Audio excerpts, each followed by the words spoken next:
Hey, my name is Jamie Arndt, and today I'm going to talk to you about voice leading in the blues. So what is voice leading? Well, basically, voice leading is moving from one chord to the next with the smoothest possible motion.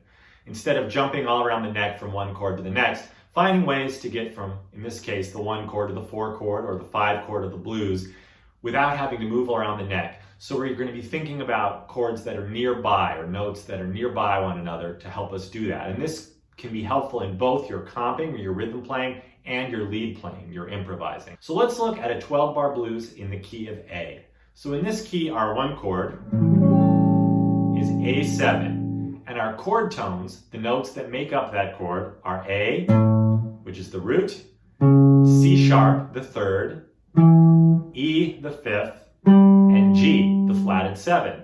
And we're just getting these notes and these numbers from the major scale. 1, 2, 3, 4, 5, 6, 7, but we're going to make that a flatted 7 since we're using an A dominant 7 chord for the 1 chord in the blues. So if we had to pick 2 notes out of these 4 notes that make up an A7 chord to play and ditch the other 2, what do you think are the 2 most important notes? Is it the root?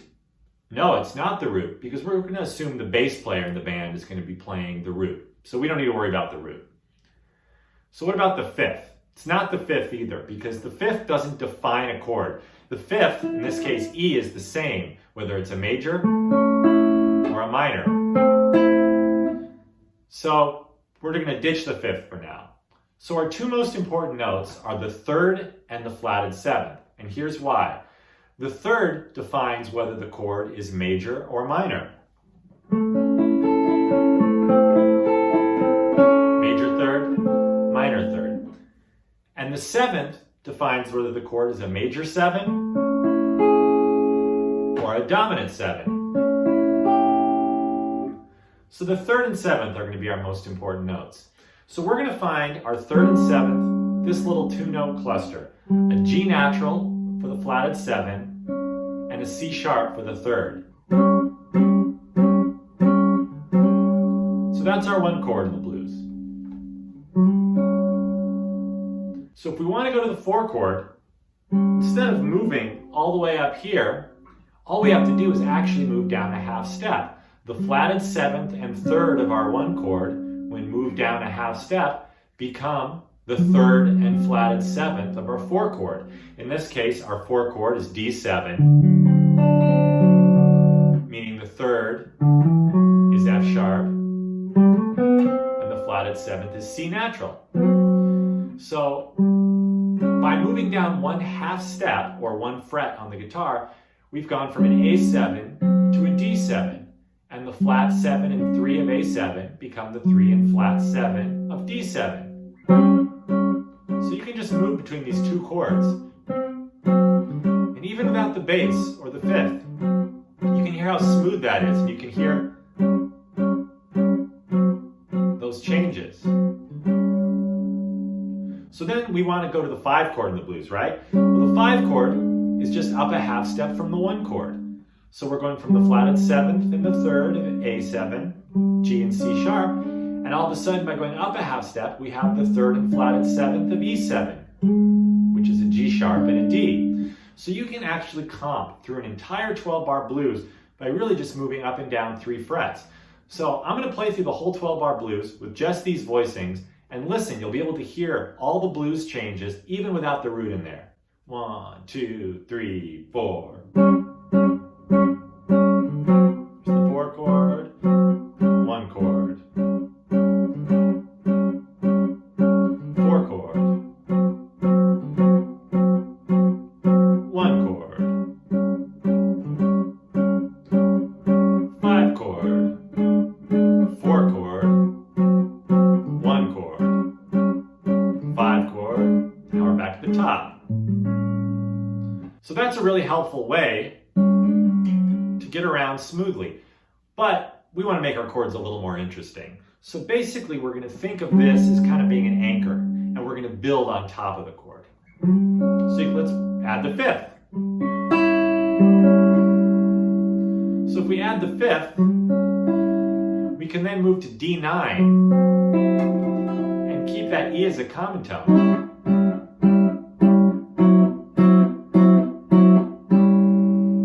We could add the 13. We could add the root. There's the 5th and the root. Or the 13th and the root.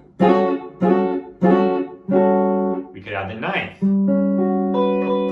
on top. So there's the flatted 7th, the 3rd, the 13th, and the 9th. Or the 5th and the 9th. You can add any note on top of it. This is kind of our anchor, keeping the smooth voice leading sound. So then we go to the 4 chord. You can go to D7 or D9 or D13. And then the same thing applies to the 5 chord. E7, E9, E13. Or because it's the 5 chord, we can make it altered, meaning we can add a sharp 9 or a flat 9 or a sharp 5 or a flat 5. And check out my lesson on altered chords if you want to understand more about why I'm adding these notes to the 5 chord or the altered chord. Regardless though of all these notes I'm adding, this little 2-note cluster is still down below. So we can actually add things on top and below if you want to throw the root on. I like to think of the voice leading notes, the 3rd and 7th, as sort of the meat and potatoes of the meal, just the main part of the meal. The root is kind of like the plate that it's served upon. And these upper extensions, the 9th, the 13th, these are kind of like the spices I'm using to make my meal more interesting. So we can come through an entire blues with bigger chords, and regardless of how big the chords are, they're all staying in the same sort of part of the neck here. And this voice lead thing is going on in all the chords. So let me comp through a few choruses of blues so you can hear that.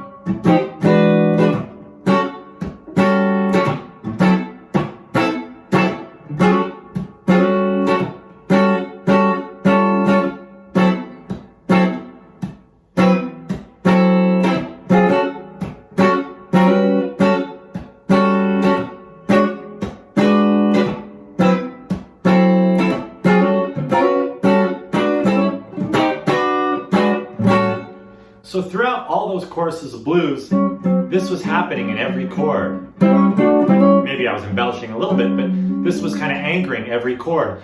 And instead of playing, instead of moving all this up and down, I can keep it sort of in this centralized location, which is creating smooth, melodic voice leading. That's interesting to listen to. It makes a great foundation for playing under a singer, playing under another soloist.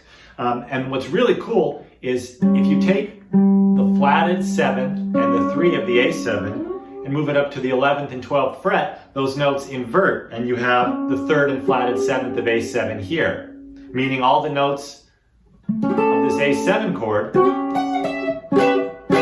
are here, which means our 4 chord is just down a half step again, and our 5 chord is up a whole step from that. So in this part of the neck, on the 5th fret, our 1 chord is based off of this shape on the 6th string, and our 4 chord off of the 5th string.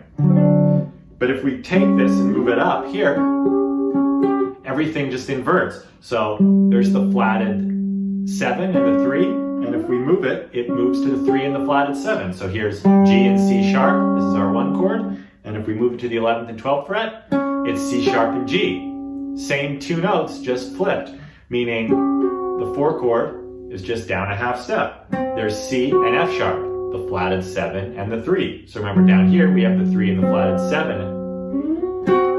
There's the flatted 7 and the 3. So you can comp through an entire blues in this portion of the neck using the same relationship. Here's the 1 chord, A7, 4 chord, D7. There's the 1 chord. Here's the 4. Here's the 1. 5, down a whole step to 4, and here's the 1. Now I'm going to expand with bigger voicings, but still using this voice leading.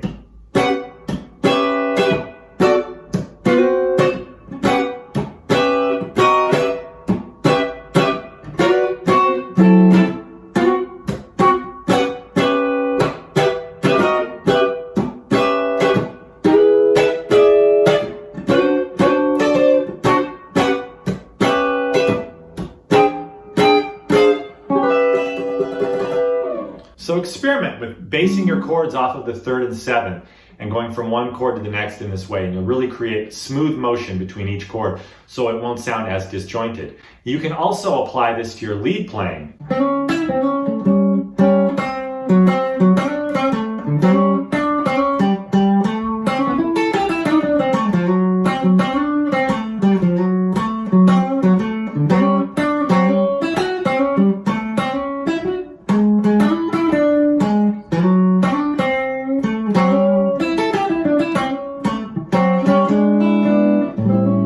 So if you think of basing your lines in these areas, it'll help guide you to making smoother transitions, and you can start to be able to display the changes from the 1 chord, the 4 chord, to the 5 chord in your blues playing. So I hope this was helpful. Please subscribe for more videos and more lessons, and I'll see you on the next video lesson. Thanks a lot for watching.